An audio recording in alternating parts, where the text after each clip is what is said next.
Subcommittee will come to order. First, let me welcome our distinguished witnesses and thank them for testifying today. As you know, Chairman Schuster and I are committed to rail reauthorization this year, and hopefully this hearing will continue that bipartisan effort.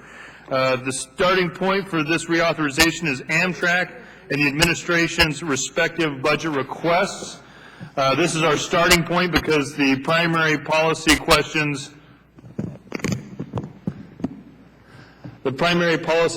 answered in this or any other reauthorization are how much federal funding do we allocate and what should that funding be used for. Today we will hear from both Amtrak and the administration regarding Amtrak's fiscal needs. As you may know, the Passenger Rail Investment and Improvement Act of 2008, PRIA, authorized funding levels for Amtrak over 5 years for operating grants and capital grants.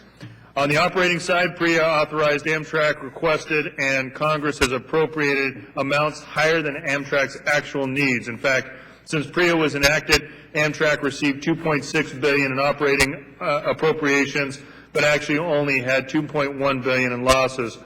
While Amtrak did use this money on important projects like purchasing new set of long-distance train sets, imagine if Amtrak could have leveraged this $500 million for its infrastructure needs on the Northeast Corridor. I look forward to exploring this matter with our witnesses. With regard to capital grants, the PRIA reauthorization levels were higher than what we have been consistently appropriated.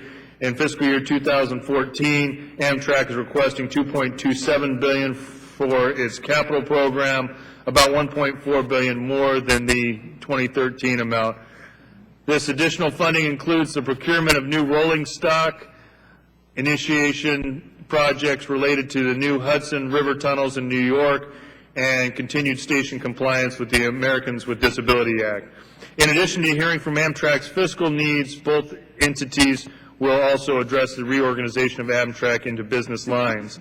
Amtrak's decision to split out Northeast Corridor, state-supported routes, and long-distance routes will create more transparency and show stakeholders where federal funding is needed.